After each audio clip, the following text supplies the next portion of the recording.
Nti so far evangelist mama part woni Hopeson Adorye omontokwa na endro me di video ba kon edbrewa na mama part obo Hopeson Adorye obo ni dua no abusua me di video ni emawo na enne so de enne Sunday ye nyina yakwa asole church service koso no eno so ye fire Hopeson Adorye wo asole damu abusua utie de mama part o kana utimi hu se ntokwa no emu ayedin na Agradaa o chiremu a afi we de woni Hopeson baako ebeku baako wate ase se baako anku baako de a omomienu no omonte omo ho ase na mama part ekoso di nkomo efa Gifty Empress ho abusua utie de Agradaa o kana utimi hu se afi we ni de nye ntokwan ba bia kwakodu ni de me hu nipa obetumi asiesi asembui na Agradaa chiremu a ohun se mama part o chiremu a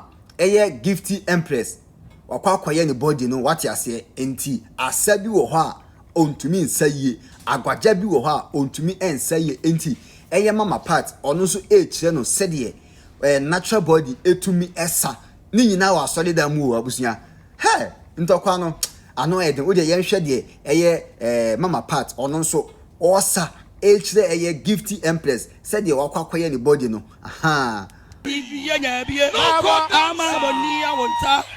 Yami oya die Yami kokroko Yami kaka Yami oya die Bema bonia wonta Bema bonia wonta Bema libia nyabie Wasa yo Enrani sababa wabi abeso okoto by wakoto ya waka form where you supernatural bottles where you supernatural power what you say so we are natural yes everything is natural oh yes but we are faker okoto say put me sorry and then akoto and you sorry and you akoto hey and you sorry yeah my ready I'm for asa we dey fe ne se wala obeba what you say evangelist mama part ena o chire Gifty Empress ase no o chire mu a waye ne to waye ne body but ono no evangelist mama part ono no de onye ne to what I say natural body ena ekura no indi se ukura artificial body a untumi nsan kofo what I say because o sa untumi nye style no say de na mama part oye no but o hwe Gifty how na o sa no o sole no utumi hu se na obre what I say se bia ne to na okwakoyo se ne bibia okwakoye nti na ontumi nsore de eno de omo akasa omo asem na abusia after say mama part kan nsem wo dawe ni wie ya no tisi mu wo the king yes Hopeson Adorye otisi ni so a o chemu afi we de baako beku baako what I say anhwe ya baako beku baako na Hopeson atumi de ne tumi amomagine TV station afini nsem na japade na asore dan a otonye abusua na se obeka na asem dia eni afi we die baako beku baako onte se baako bewu ansa na asem we eso atwa na yentie de mama part wode to dwa e church service abla na wo ye preaching yentie de ekoso wonyina wonim sade ya do ba me kru nim sade ya krokro wo ba e bas wo bedi so wo bobo ba no conference. Hosa ga say Jesus. Hosa. Say. Wo ba na wo be pa bi dia we obedi ni tantam no de waja ho. But wo ba na yede ho wo to ne bu ba mu. Bie mu because no pressure. No pressure. Wo ba na be pa bi dia. Odu be gina kwanche na o ma dog ba ko na ho. But onya na yede wo to ne bu ba bonu ma bonu cho. Silence. What you say?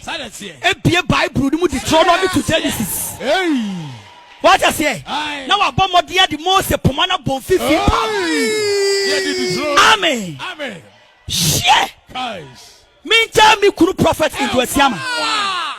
Na me fa wo back.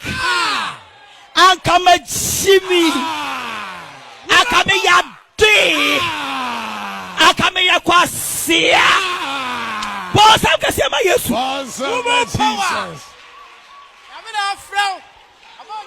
What do you me kawe ya chana busu ya fo? Okay. Na ya mwa jesa memena mobano. Memena Share na me say ade a me pɛ bi na obi abeti agye afim nsam. Before I will reject something. Na me pɛ bi. Na de me pɛ no so me bobo so gina ho. What me venture? Nobody. Said my bobo so gina me kuro. Wo Nobody. Wo your ba na wo ba kwa wo yi ne kwete e betwo. Aje me nko ame de. Woman power. Hie. No go beautiful. Me say me bompa ye ka kire wurade. Yes. Wo ba bia obeba me kuro ho. Amen. Wo he say wo di ne kwadro so kura do obeduru ho a e betwo. Amen. She. Bobo so gina wo kuro ho. But obeduru me ho a e be ye hiriba. Every time me kwa na minim ya me ka kire no na wo timi dia na wo homia na wo sore obedi bi kurachi uso mu kura ensore me ka kire wo enya wo dia eya me dia susu fam honam fam eya me dia bon sam kese ma Jesus and I won't cut out guys mochi nuro so ade me chi nuro so I don't want to hope see Adorye. Jimmy 4. Can Deuteronomy 20 verse 3 to 4 more? No one here. Okay.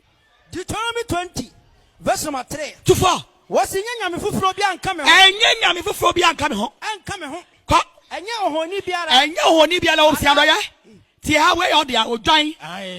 Papa Penny Musa de what if you agree? What you know so sa I'm a brow bebo for the reason in Nara and never what than some penny.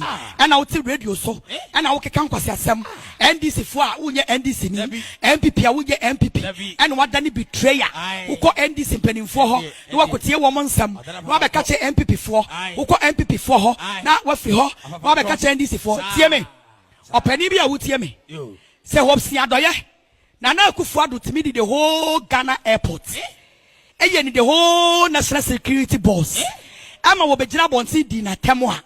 Hopeson Adorye et se makwala kudos. Okay. Wo bia wo be mana ben wo bia you be case. Okay. Because sa niam we nyina Akufo-Addo ye ma no. Anso dani obedi na tem. Abra na NDC time.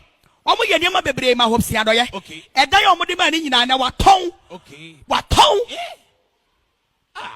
Hey.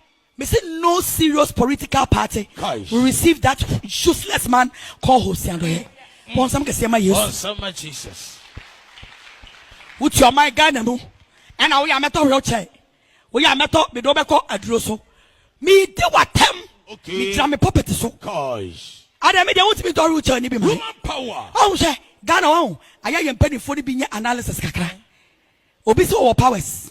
And now your minister be we. Okay. Hopeson Adorye so no did the quadro so cool. But a juma kesia and number Akufo-Addo as one in Sakai no. Why to me for drone am a hope buy. A drone to me am a hope buy. Never a juma to me then a feeling sa. Sandy power was all to me. Our powers. Cause all your powerless. Won you pia. Aya huna. Ya what to me no. What the bona wale ho ban. Ya what to me no. What the bona wale ho ban. You what to me no. What the bona juma ho ban. You what to me no. What the yen ho hie. Na ni mo nyamo ba. Ni sika ba. Aka me sia sa me je mfia mala chebe. Eye to me na. Woman power. Who to me? Ekutawo. Aye to me kum nipa. Dabi. But sa to me na ntimi anchim President Akufo-Addo adwen. Ema ne ji wonuma nyina afi ho nsam. Na we mpanifo bi to o my Ghana na musuro kwase awu. Wey. Me hu ne kete. Say akokoba. Hopeson Adorye. Me hu ne kete. Say akokoba. What's up kase na? Sama no. Twaso. What's it? Ya sase aban ye nti jai. Mama party de on tie hwe on tie court case bi anti de oya na oya abusuya. O hwe de wa evangelist mama part oya na otumi hu se ono ne de waboa ne ho. Ewuo mu enkwa mu waboa ne ho. Ha, mesi afi we ntokwa we on ano be yedin. Na yenso de beto fom bia de be ma mo back to back saa. Abusuya ma me hu wadwenkyele e wo comment section ho. O yenso ani de mu na wa subscribe to your channel no. Se ni update bia nso etomu a onso onsa ebe ka bi keta wo se enye dodo nwura makra bye bye.